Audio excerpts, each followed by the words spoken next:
বাংলাদেশের সরকার পতন, সীমান্তগুলিতে high alert জারি করা হয়েছে। মালদার মহদীপুর সীমান্তে কড়া নিরাপত্তা ব্যবস্থা, বন্ধ আমদানি রফতানি।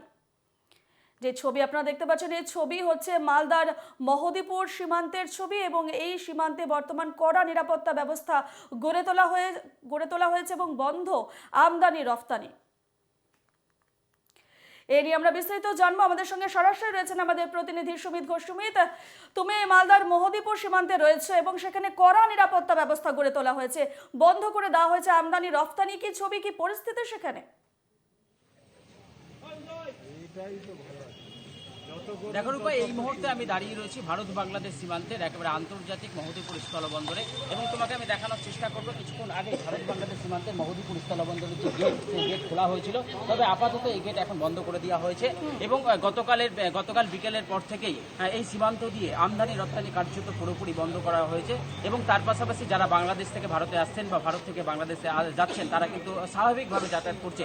তবে বাংলাদেশের যে অস্থিরতার পরিস্থিতি, তার জেরে কিন্তু যথেষ্টই প্রভাব পড়েছে এই সীমান্তে। বিএসএফ এর পক্ষ থেকে কড়া নজরদারির ব্যবস্থা করা হয়েছে।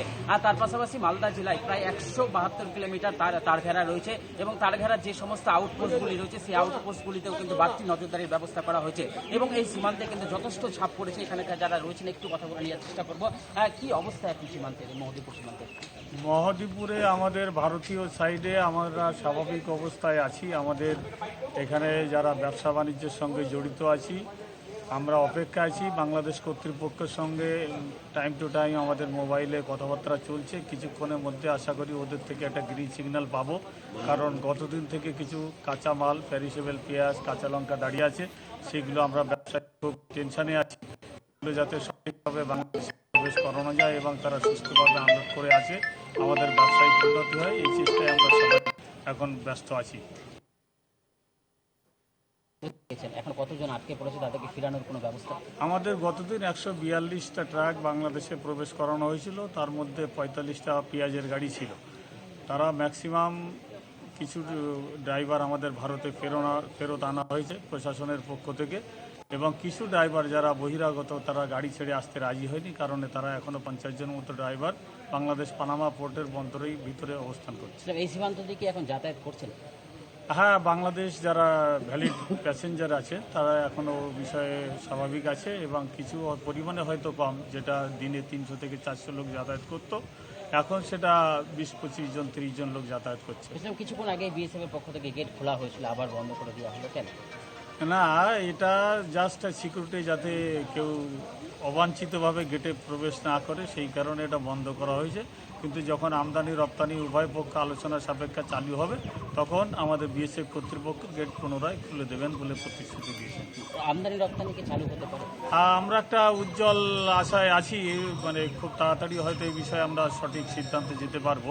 এই মুহূর্তে বন্ধ আছে, কিন্তু কিছুক্ষণের মধ্যে আমরা আলোচনা সাপেক্ষে হয়তো পজিটিভ কিছু রেজাল্ট পেতে পারি। দেখো রূপা, আপাতত মহদীপুর যে আন্তর্জাতিক এই সীমান্ত, সেই সীমান্ত দিয়ে গতকালের পর থেকে আমদানি রপ্তানি বন্ধ রয়েছে এবং তার পাশাপাশি বাংলাদেশ থেকে একেবারে শুধু সঙ্গে থাকো। এই মুহূর্তে আমরা চলে যাব ফুলবাড়ি সীমান্তে। ফুলবাড়ি সীমান্তে রয়েছেন আমাদের প্রতিনিধি অংশমান চক্রবর্তী। অংশমান, বাংলাদেশ থেকে ভারতে আসতে ভিসার সমস্যা হচ্ছে, তবুও চিকিৎসা করাতে বাংলাদেশ থেকে কিছু মানুষ আসছেন, চোখে মুখে একেবারে আতঙ্কের ছাপ। কি ছবি, কি পরিস্থিতি সেখানে, তারা কি জানাচ্ছেন?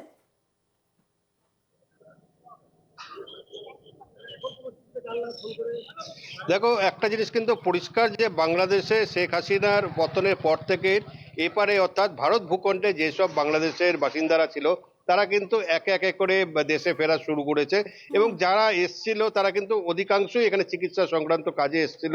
অর্থাৎ শিলিগুড়ির থেকে কাছেই যে ফুলবাড়ি সীমান্ত, সেই সীমান্ত দিয়ে কিন্তু তারা একের পর এক ফিরে যাচ্ছে, কিন্তু প্রত্যেকের মনে একটা আতঙ্ক ছিল। কিন্তু এই শেখ হাসিনার সরকারের পতনের পর থেকে তাদের মনে কিন্তু সেই আতঙ্কটা অনেকটাই কমে বলে দাবি করছেন ভারত ভূখণ্ডে আসা বাংলাদেশের নাগরিকরা। এবং বাংলাদেশের ফুলবাড়ি সীমান্তে কিন্তু গতকালকের থেকেই বিএসএফ এর নিরাপত্তা যথেষ্ট পরিমাণে বাড়ানো হয়েছে এবং বিস্তীর্ণ অঞ্চল ধরে কিন্তু ক্রমাগত টহলদারি চলছে। এবং এই যে ফুলবাড়ি, সকালবেলা এখান থেকে কিন্তু লোকজন না থাকলেও বেলা বাড়ার সঙ্গে সঙ্গে ধীরে ধীরে স্বাভাবিক হচ্ছে। যে সকালবেলা যে সমস্ত দোকানপাটগুলো বন্ধ ছিল, সেগুলো কিন্তু একে একে খোলা শুরু হয়েছে। কিন্তু এখান থেকে এই সীমান্ত দিয়ে আমদানি রপ্তানি কিন্তু সম্পূর্ণভাবেই বন্ধ রয়েছে এবং নিরাপত্তা এতটাই জোরদার করা হয়েছে যে সংবাদ মাধ্যমকেও কিন্তু যে সীমান্তবর্তী যে গেট, সেই গেটের কাছাকাছি যেতে দেওয়া হচ্ছে না, অর্থাৎ ইমিগ্রেশন সেন্টার যে কাছে সেইখানকেই কিন্তু সংবাদ মাধ্যমকে আটকে দিয়েছে বিএসএফ, এবং সেখান থেকেই কিন্তু আমরা যারা এখন যেসব দর্শকরা ছবি দেখছেন সেই ছবিটা তুলে ধরার চেষ্টা করছি। আমরা যেখানে দাঁড়িয়ে রয়েছি ঠিক তার পাশেই কিন্তু যে কাঁটা তারের বেড়া দেখা যাচ্ছে, এবং এই যে আমরা দাঁড়িয়ে রয়েছি দূর থেকে দেখা যাচ্ছে যে যেখানে যে গেটটা, সেই গেটের ওদিকে কিন্তু কাউকে প্রবেশ করতে দেওয়া যাচ্ছে না। শুধুমাত্র যেসব বাংলাদেশে যারা যাচ্ছেন বা বাংলাদেশ থেকে যারা আসছেন, যে তাদেরকে কিন্তু এই পথ দিয়ে চলাচল করতে দেওয়া হচ্ছে।